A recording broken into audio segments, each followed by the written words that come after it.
많은 시니어 분들이 식단을 바꿔야 한다는 건 알지만 정확히 어떻게 바꿔야 하는지는 잘 모르십니다. 특히 60세 이후에는 같은 음식을 먹어도 혈당과 체중 반응이 달라집니다. 오늘 영상에서는 노화 속도를 늦추는 식사, 루틴과 의사들이 실제로 권하는 하루 한 컵의 황금 비율 음료를 알려드리겠습니다. 아침을 거르고 점심을 급하게 먹는 하루, 이것이 노년기의 혈당을 흔듭니다. 60세 이후 몸은 예전처럼 쉽게 회복되지 않습니다. 같은 밥 한 그릇이 젊을 때보다 2배의 혈당 상승을 만들고 식후 피로와 졸음을 불러오죠. 하지만 놀랍게도 대부분의 변화는 식사 순서에서 시작됩니다. 밥을 줄이거나 약을 바꾸기보다 먹는 순서를 바꾸는 게 더 효과적입니다. 식사 전에 미지근한 물 한 잔을 마시고 채소를 먼저 먹는 것. 그 단순한 변화가 위의 소화 속도를 늦추고 혈당의 급등을 막습니다. 실제로 일본 게이오 의대 연구에서 밥보다 채소를 먼저 먹은 그룹은 식후 혈당 상승폭이 35% 낮았습니다. 노년기에 피로감이 심한 이유는 혈당의 롤러코스터 때문입니다. 순간적으로 오르고 떨어지는 혈당은 뇌에 혼란을 주고 인슐린 저항성을 키워 신체 회복력을 떨어뜨립니다. 이런 패턴이 반복되면 근육이 서서히 줄고 체지방이 늘며 면역도 약해집니다. 그래서 의사들은 식사량보다 순서를 강조합니다. 물, 채소, 단백질, 탄수화물 순서로 먹는 습관을 3일만 유지해도 몸이 안정되는 걸 느낄 수 있습니다. 많은 환자들이 처음엔 의심하지만 며칠 후부터 식후 졸림이 사라지고 머리가 맑아졌다고 말합니다.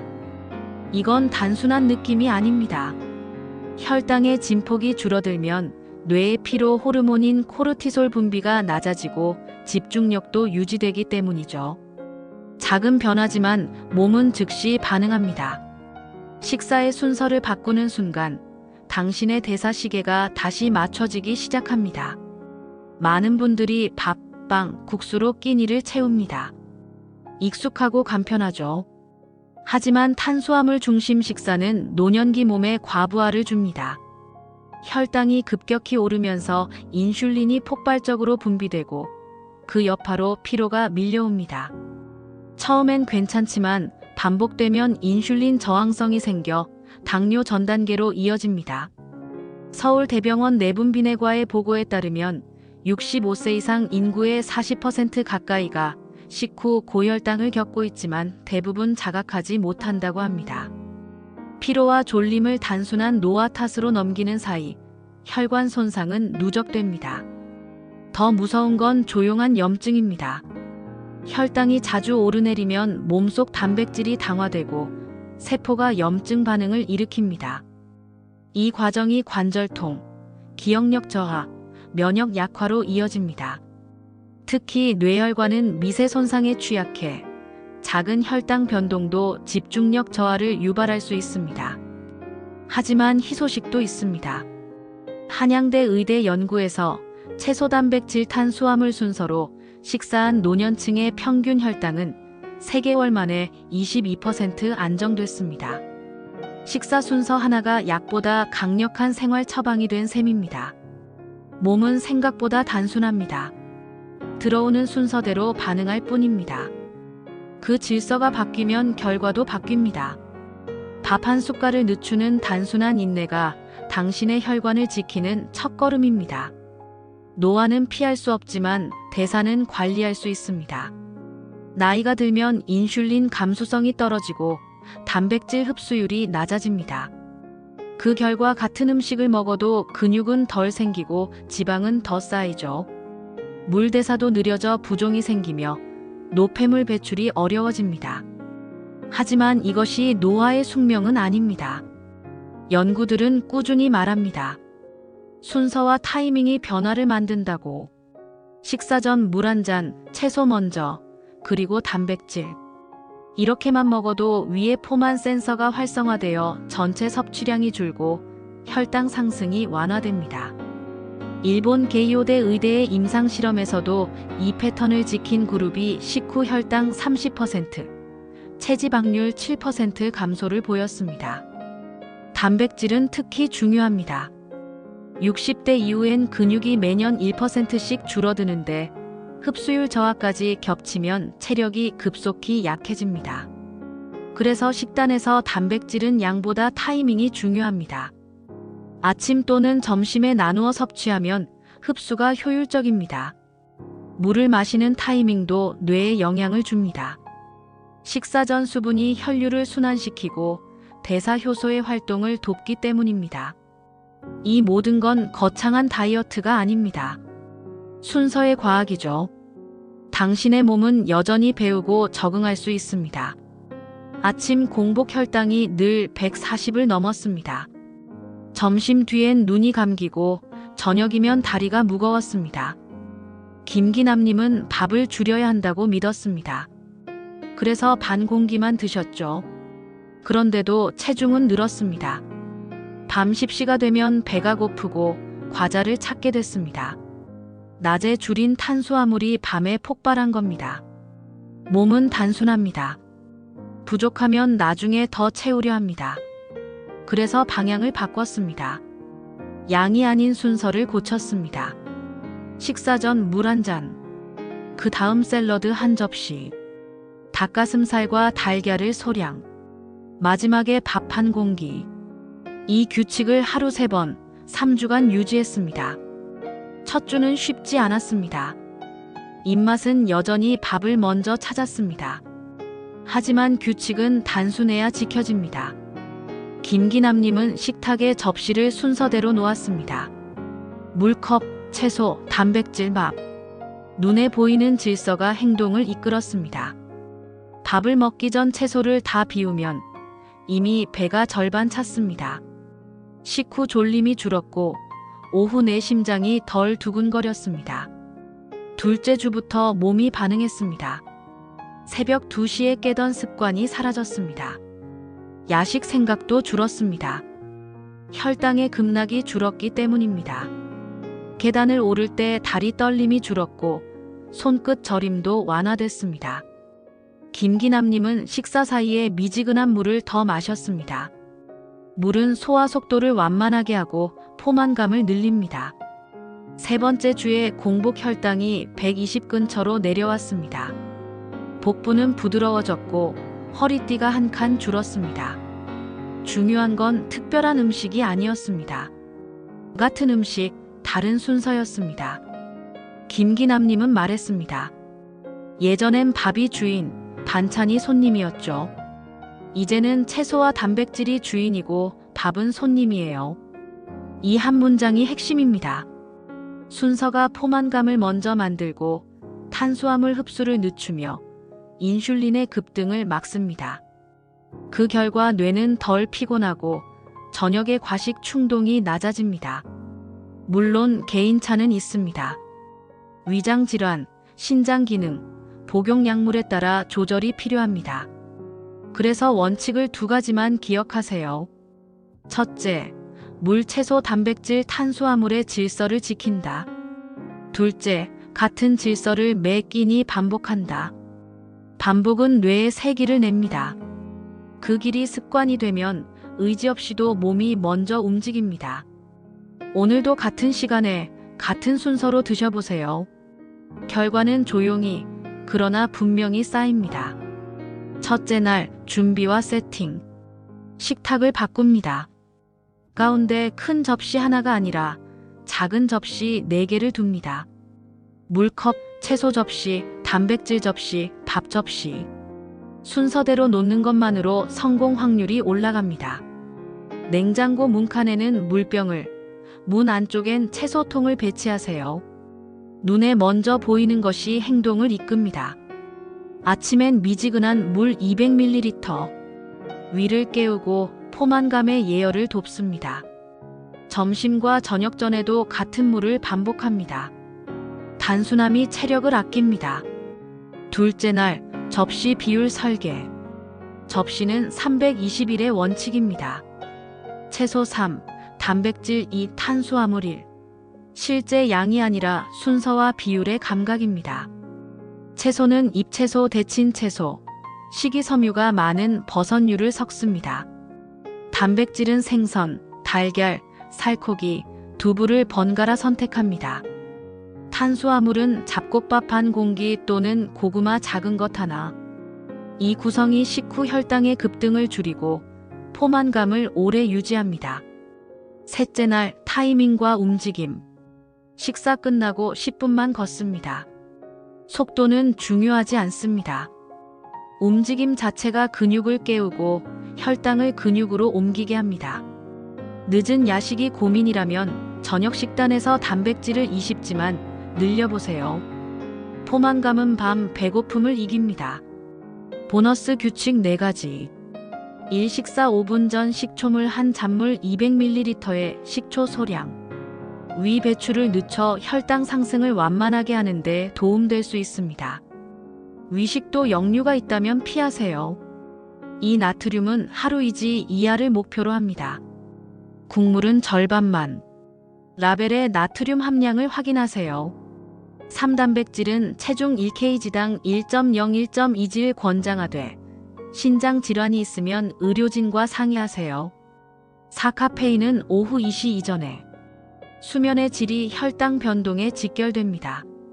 점검표. 식후 졸림이 줄었는가? 저녁 과식이 줄었는가? 밤중 갈증이 줄었는가? 아침 허리가 덜 묵직한가? 하나라도 예라면 루틴이 작동하는 것입니다. 이 체크는 의지가 아니라 관찰입니다. 관찰은 습관을 강화합니다. 마지막으로 기억하세요. 식단은 벌점이 아니라 학습입니다. 실패한 날도 기록하면 성공의 일부가 됩니다. 오늘도 같은 시간, 같은 순서, 같은 산책. 이 3가지가 쌓여 몸의 예측 시스템을 되살립니다. 5회 1. 갈색 설탕이 더 건강하다. 색이 진하다고 미네랄이 풍부한 건 아닙니다. 혈당 반응은 거의 같습니다. 설탕은 설탕입니다. 양을 줄이는 것이 핵심입니다. 5회 2. 과일은 무한정 먹어도 된다. 과일의 섬유질은 좋지만 과당은 과도할 수 있습니다. 한 번에 주먹 1개가 기준입니다. 특히 밤 시간 과일은 다음 날의 식욕을 흔듭니다. 5회 3. 단백질은 신장을 반드시 해친다. 기존 질환이 없고 적정량을 지키면 노년기 단백질은 근감소를 막는 안전한 도구입니다. 다만 신장 기능 저하나 단백 진료가 있으면 반드시 의료진과 용량을 상의해야 합니다. 5회 4. 비타민만 먹으면 해결된다. 보충제는 보조일 뿐입니다. 접시의 질서가 먼저입니다. 식물성 섬유, 양질, 단백질, 적정 탄수화물의 순서가 기본을 만듭니다. 5회 5. 식초 한 잔이면 혈당이 완벽히 안정된다. 일부 연구에서 도움 신호가 있지만 위장 질환, 치아, 약물과의 상호작용을 고려해야 합니다. 식단 전체가 바뀌지 않으면 효과는 제한적입니다. 5회 6. 저염식은 맛이 없다. 향신초, 구운 채소, 레몬, 식초를 사용하면 나트륨을 줄여도 만족도가 유지됩니다. 맛의 복합성을 만들면 염분을 덜 찾게 됩니다. 핵심은 균형과 반복입니다. 작은 접시의 질서, 일정한 식사 시간, 식후 10분 걷기. 이 3가지만 지켜도 몸은 빠르게 안정됩니다. 수치에 흔들리지 마세요. 질문은 단 하나면 됩니다. 오늘의 접시는 어제보다 질서가 있었는가? 그 질문이 내일의 혈관을 만듭니다. 마지막 당부입니다. 만성질환, 복용약물, 치아 상태, 연하장애 등 개인 차이는 큽니다. 영상의 원칙은 길잡이일 뿐, 처방이 아닙니다. 약 조절이나 식단 변경은 반드시 의료진과 상의하세요. 실천은 작게, 기록은 간단히, 반복은 꾸준히. 그 3단어가 당신의 접시와 혈액, 그리고 하루의 에너지를 바꿉니다. 오늘부터 7일간 식단의 리듬을 새로 세워봅시다. 이건 다이어트가 아닙니다. 몸의 시계를 다시 맞추는 작업입니다. 데이 1. 식사 시간을 고정합니다. 아침, 점심, 저녁을 매일 같은 시각에 먹습니다. 첫날은 어렵지만 이 반복이 생체 리듬을 되돌립니다. 데이 2 물을 늘립니다. 하루 1.5리터 이상. 물은 대사의 연료입니다. 데이 3 채소의 색을 다양하게. 초록, 노랑, 빨강을 골고루. 항산화 효소가 다른 색에서 나옵니다. 데이 4 단백질의 질을 높입니다. 닭, 달걀, 생선, 두부를 번갈아 섭취하세요. 하루 체중 1kg당 일지이 기준입니다. 데이 5 탄수화물을 반으로 줄입니다. 밥 대신 고구마, 통곡물, 귀리를 활용하세요. 데이 6 10분 산책을 더하세요. 식사 후 걷기만으로도 혈당이 완만히 떨어집니다. 데이 7 감사일기 3줄. 오늘 내가 잘한 식사를 적으세요. 뇌는 긍정 피드백을 통해 습관을 고정합니다. 이 루틴의 핵심은 완벽함이 아니라 반복성입니다. 서울아산병원 영양연구센터 조사에 따르면 하루 한 끼라도 같은 패턴을 유지한 그룹의 혈당 안정률이 28% 높았습니다. 습관은 뇌의 기억입니다. 같은 순서, 같은 시간, 같은 루틴이 대사 효소를 훈련시킵니다. 처음 3일은 몸이 낯설어 할 겁니다. 그러나 4일째부터는 포만감이 일정해지고 피로가 줄며 숙면이 찾아옵니다. 식단 리셋은 결핍이 아니라 조율입니다. 한 끼를 잘 먹는 것이 하루를 살리는 첫걸음입니다. 많은 분들이 이 나이에 무슨 변화가 있겠어라고 말합니다. 하지만 몸은 여전히 반응합니다. 뇌는 70세 이후에도 새로운 신경 연결을 만듭니다. 이를 대사가소성이라 부릅니다. 생각이 바뀌면 몸의 패턴도 달라집니다. 나는 원래 밥심이야라는 믿음은 혈당 피로를 반복시킵니다. 대신 나는 균형을 먹는 사람이야라고 바꾸세요. 언어가 행동을 이끌고 행동이 대사를 바꿉니다. 식사 전에 10초만 멈춰 생각해 보세요. 이 음식이 나를 지치게 할까, 살리게 할까? 이 질문 하나가 선택을 다르게 만듭니다. 하버드의대 영양심리 연구에 따르면 식사 전 의식적 호흡과 감사 표현을 한 그룹은 포만감 호르몬 렙틴 분비가 더 높았습니다. 노년기 영양은 심리의 연장입니다. 불안하면 단맛을 찾고 외로우면 자극적인 음식을 찾습니다. 반대로 마음이 안정되면 단맛이 덜 당깁니다. 그래서 식단의 절반은 음식이 아니라 감정입니다. 이제 밥상 앞에서 잠시 멈춰보세요. 냄새를 느끼고 색을 바라보고 씹는 소리를 들으세요. 이것이 뇌의 대사를 안정시키는 명상입니다. 식사 태도는 신경계의 리듬을 바꾸고 위의 수축 속도와 혈당 반응을 완화합니다. 천천히 먹는 사람은 덜 늙는다는 말이 농담이 아닙니다. 일본 교토의대 연구에서도 천천히 식사한 그룹은 인슐린 감수성이 25% 더 높았습니다. 결국 변화는 생각에서 시작됩니다. 음식보다 먼저 마음을 바꾸세요. 마음이 달라지면 접시가 달라지고 접시가 달라지면 몸이 변합니다. 오늘 이야기의 끝은 결심이 아니라 회복입니다. 많은 분들이 병이 생기면 약을 먼저 찾습니다. 하지만 인체는 약보다 더 정교한 조절 장치를 이미 가지고 있습니다. 그 이름이 식사 리듬입니다. 하루 3번의 식사가 곧 약입니다. 순서, 시간, 그리고 마음. 이 3가지가 몸의 생리적 균형을 결정합니다. 먹는 속도와 순서만 바꿔도 소화효소, 인슐린, 혈류 흐름이 달라집니다. 그 작은 차이가 내일의 피로, 혈압, 기억력에 연결됩니다. 노년기의 건강은 절제가 아니라 지속 가능한 즐거움에 있습니다. 억지로 굶지 말고 대신 순서를 바꾸세요. 포기 대신 선택을, 불안 대신 루틴을 남기세요. 몸은 즉각 반응하지 않습니다. 하지만 매일 같은 시간에 채소를 먼저 씹는 습관이 쌓이면 뇌는 이건 안전한 패턴이라 인식합니다. 그렇게 스트레스 호르몬이 줄고 위가 부드럽게 움직입니다. 식탁은 약국보다 큰 힘을 가집니다. 이제부터 밥상은 검사 결과표가 아니라 회복의 무대가 되어야 합니다. 오늘 저녁 밥을 들기 전 물 한 잔, 그리고 첫 숟갈을 천천히. 그것이면 충분합니다. 하루하루의 작은 선택이 당신의 혈관, 뇌, 그리고 기억을 새롭게 만듭니다. 식단은 의무가 아니라 선물입니다. 내 몸에게 주는 가장 확실한 감사 카드. 오늘도 잘 드셨다면 그것이 이미 최고의 치료입니다.